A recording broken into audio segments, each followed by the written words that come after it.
décrivait tout à l'heure, une exaspération, un sentiment d'abandon, un sentiment de déclin, un sentiment d'oubli qui est très largement partagé et qui se traduit dans les sondages par le fait que 7 à 8 Français sur 10 soutiennent ou au minimum manifestent leur sympathie vis-à-vis de ce mouvement. Et donc la conclusion politique que le président doit en tirer et qu'il a déjà tiré, c'est que, indépendamment du nombre de personnes qui sont dans la rue aujourd'hui, ces gilets jaunes expriment une colère légitime. Alors on sait que le président de la République a choisi ces Tout pour les riches mardi et rien pour les pauvres. pour expliquer comment Bravo aux gilets jaunes. accompagner cette Ça peut faire réagir l'État. écologique. Est-ce que la réponse du président mardi sera à la hauteur des attentes qui s'expriment aujourd'hui? Ça reste à voir évidemment. Et on va évidemment aller sur le terrain, retrouver Elisa Adel. Vous êtes sur les Champs-Élysées. Quelle est la situation à 14h39? Nous sommes ici avec Stéphane Beaujard, près de l'Arc de Triomphe, au niveau de Georges V. Nous sommes un peu redescendus sur l'avenue des Champs-Élysées. Et comme vous pouvez le voir sur ces images de Stéphane Beaujard, des barricades, des manifestants, Macron, démission, c'est le mot d'ordre ici. Tous sont là en train de revendiquer, ils souhaitent, en tout cas ils réclament la démission du président de la République. Ils ont érigé des barricades et essayent de se faire entendre des CRS qui sont un peu plus loin sur l'avenue des Champs-Élysées, en plusieurs groupes disparates tout au long de cette avenue des Champs-Élysées. Et ici, l'un d'entre eux, près des barricades, avec l'Arc de Triomphe en arrière-plan, comme vous pouvez le voir sur ces images de Stéphane Beaujard. Tous crient Macron démission et attendent que le temps passe pour pouvoir redescendre cette avenue des Champs-Élysées et espèrent atteindre le palais de l'Élysée avant la fin de la journée. Lisa Adel sur les Champs-Élysées pour BFM TV avec Stéphane Beaujard. Dominique, on est, et je voudrais l'avis du sociologue aussi sur cette question, quand même sur des profils très particuliers, parce que comme nous disait Fabien Combet à l'instant, on n'est pas sur des gens qui cassent des vitrines pour l'instant. Il n'y a pas eu de casse, il y a eu du mobilier urbain qui a été effectivement démonté, il y a eu des pavés qui ont été pris, il y a eu des échanges par moments tendus avec les forces de l'ordre, mais on n'est pas dans une casse généralisée. Non. C'est pour ça d'ailleurs que la police, ni la police ni la gendarmerie n'intervient pour l'instant. Regardez, tout le monde s'énerve sur cette barricade, on saute. Presque plutôt bon enfant en chantant la Marseillaise. Ouais, on fait du bruit, on saute sur la barricade, on ne casse rien. On utilise du mobilier urbain, il ne vaut pas grand chose, voilà, on s'énerve. C'est pour ça aussi que les forces de l'ordre se sont reculées pour laisser redescendre un peu la pression. C'est totalement inutile d'en rajouter, de venir à leur contact, de risquer et que des manifestants soient blessés, quels qu'ils soient d'ailleurs, ou que des forces de l'ordre soient blessées. C'est bien que cette barricade, on la voit, hein, c'est assez clairsemé quand même. Si les forces de l'ordre décident de l'évacuer, ça va prendre à peu près 3 minutes. Avec quelques grenades lacrymogènes, le canon à eau, tout le monde va s'en aller. Donc c'est une démonstration qu'on laisse faire, encore une fois, pour laisser retomber la pression. C'est le système de la manifestation. On laisse un tampon, on laisse une zone de décompression. Thierry Borca, qu'est-ce que ça nous dit de la sociologie des gens qui sont dans la rue? Bah écoutez, il faudrait faire des enquêtes plus précises pour vous parler. On va l'étudier au fur et à mesure. Bien sûr, ça viendra plus tard. Et moi, on a souvent dit que c'était l'ultra-gauche qui faisait de la casse dans les manifestations au moment de la loi travail, par exemple, et dans ce genre de situation. Là, on a le sentiment que c'est d'autres groupes. Je vais parler sans savoir, donc je vais être très très prudent, mais c'est pas le registre de l'ultra-gauche qu'on avait vu auparavant. C'est tout ce que je peux dire, d'où des accusations que c'est plutôt de l'extrême droite, mais ça je ne le sais pas. En tout cas, voilà, on est dans un registre un peu neuf. Et je refais une autre remarque, puisqu'on a évoqué il y a un instant la question du pouvoir, comment est-ce qu'il peut s'en sortir. Parce que pour s'en sortir par le haut, il faut qu'il dialogue, il faut qu'il trouve des interlocuteurs. Premièrement, et il faut qu'il trouve les bons thèmes. Et je suis très frappé de deux choses dans ce qui nous est annoncé, mais on n'a pas encore entendu le chef de l'État. Un, on va parler écologie. Or, les gens qui se mobilisent veulent qu'on parle social. Alors peut-être qu'on va nous parler social et écologie, mais en tout cas, il y a déjà une sorte comment dirais-je, de déséquilibre.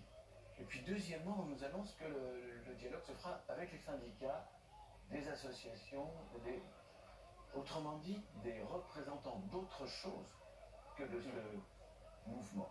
Alors, si c'est pour être les opérateurs politiques de ce mouvement, comme essaie de le faire, je pense, la CGT plus que l'autre, ok, ça peut se faire. Mais si c'est pour discuter avec la CGT de la réponse à apporter au mécontentement de gens qui ne se reconnaissent pas dans la CGT, là, je pense qu'il y a un deuxième déséquilibre potentiel. Et donc je souhaite que la sortie se fasse avec un rééquilibrage, qu'on parle écologie et sociale en même temps, et que l'on essaie de voir comment faire rentrer dans le jeu les acteurs de ce mouvement, même si, ça a été dit tout à l'heure, ils n'ont pas de chef, pas de structure, pas de dirigeant. Alors vous avez en direct les images des Champs-Élysées, on voit que les canons à eau fonctionnent encore, on voit que les forces de l'ordre ont quand même laissé un peu de champ aux manifestants, que la tension retombe au moins un peu. Et on le disait à l'instant, normalement la manifestation cet après-midi devait se tenir au Champ de Mars. C'est là que les autorités avaient prévu un périmètre encadré de sécurité. Alors que se passe-t-il au Champ de Mars? Est-ce qu'il y a du monde? Eh bien on va aller voir, on va aller retrouver Raphaël Maillochon qui est sur place. Raphaël, est-ce qu'il y a du monde au Champ de Mars ou personne?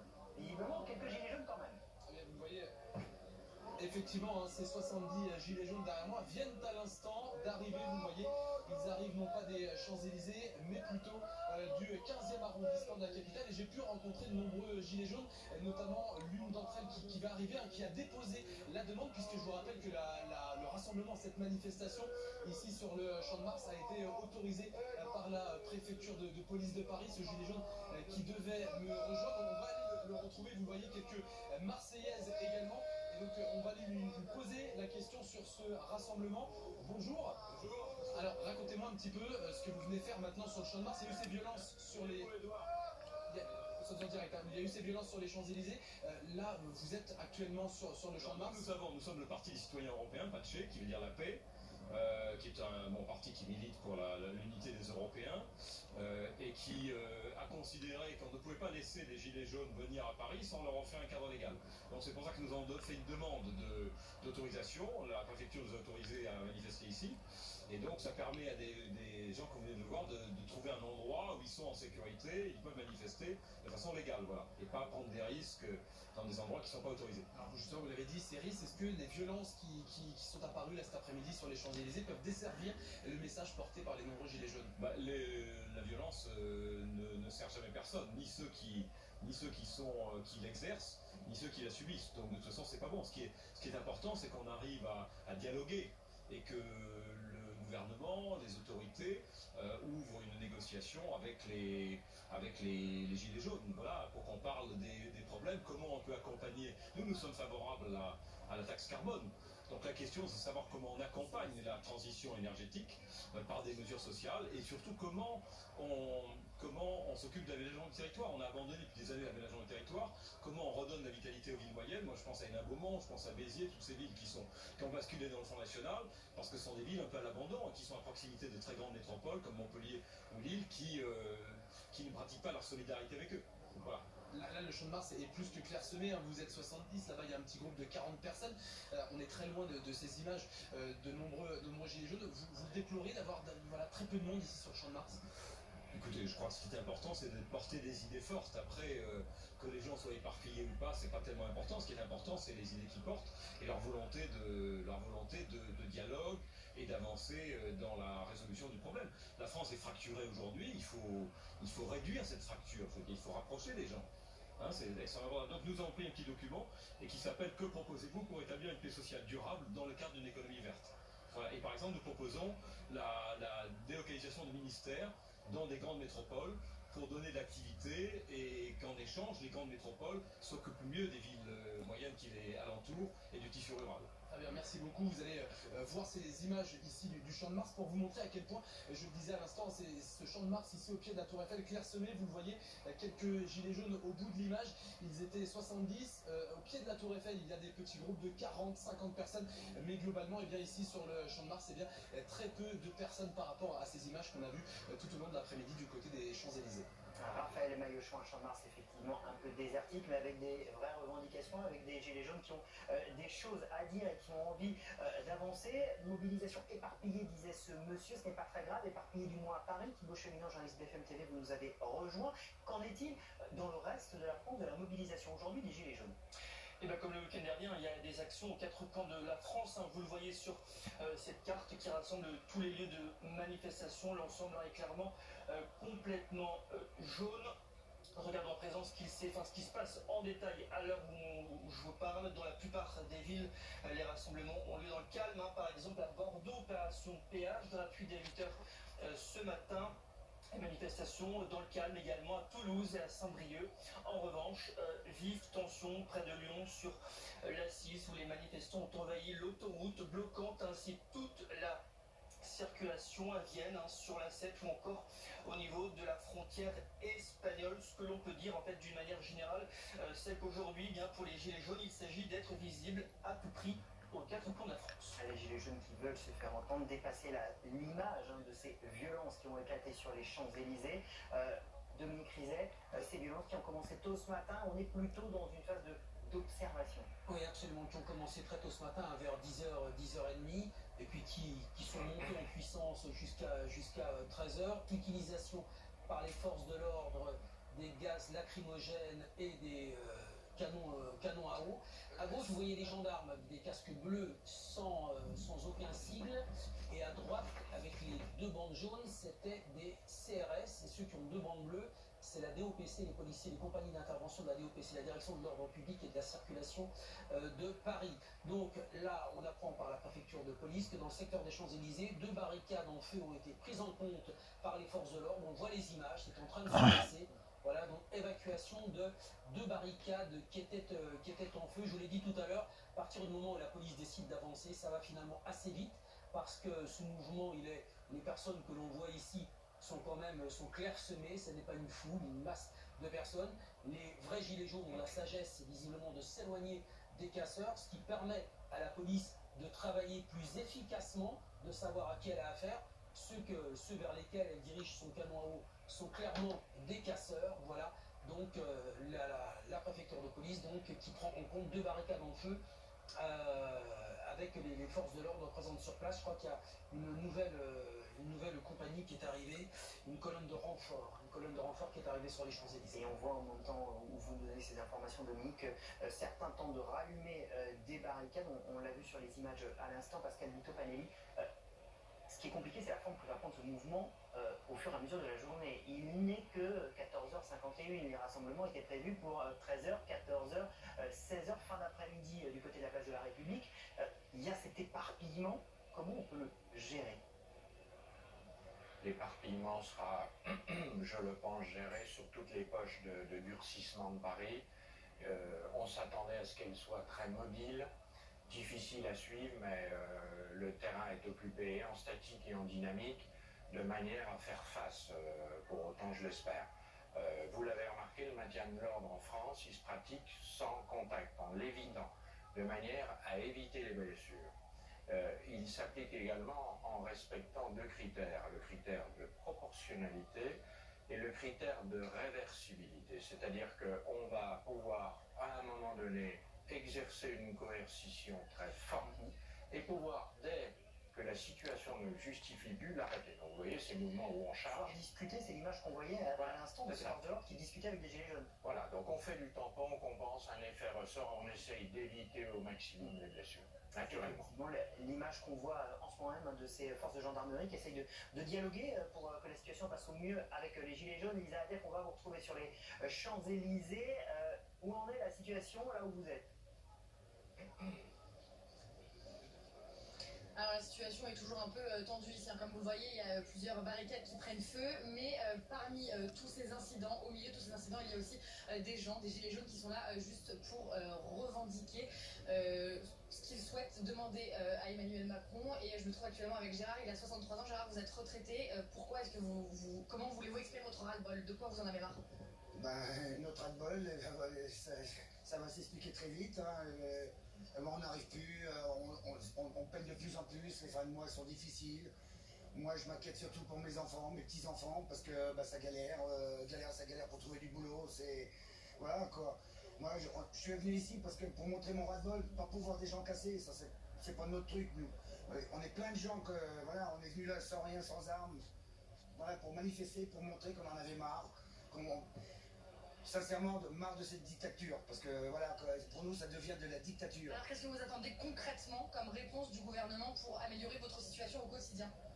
Alors là je vais vous dire, de toute façon il va y avoir des revendications au niveau des gilets jaunes, mais une grosse augmentation du SMIC, les retraites, qu'il arrête de toucher les retraites surtout, parce qu'on a travaillé toute notre vie, moi j'ai travaillé 47 ans, Et voilà, c'est pas pour arriver encore à être obligé d'en retenir. Moi, quand j'ai travaillé, à l'époque où j'étais actif, on m'a dit, bah, il faut donner une journée pour les anciens. Bah, ok, pourquoi pas, on fait un geste, voilà. Après, bah, il y a la CSG, bah, ok. Et j'arrive à la retraite, boum. Bah, maintenant, c'est à moi qu'il faut que j'en redonne encore. Voilà, quoi, on peut plus, quoi, c'est impossible, quoi. Et pourquoi, pour exprimer votre mécontentement, vous avez choisi de vous rendre ici sur l'avenue des Champs-Élysées plutôt qu'au Champ de Mars, là où c'était autorisé de manifester? Alors, nous, voilà, nous sommes un peuple français, les citoyens, que on n'a pas envie d'être parqués comme des moutons. Voilà. Nous, on veut pas qu'on nous dise, bah, allez là, faut ça. Non, on est en France, on est chez nous.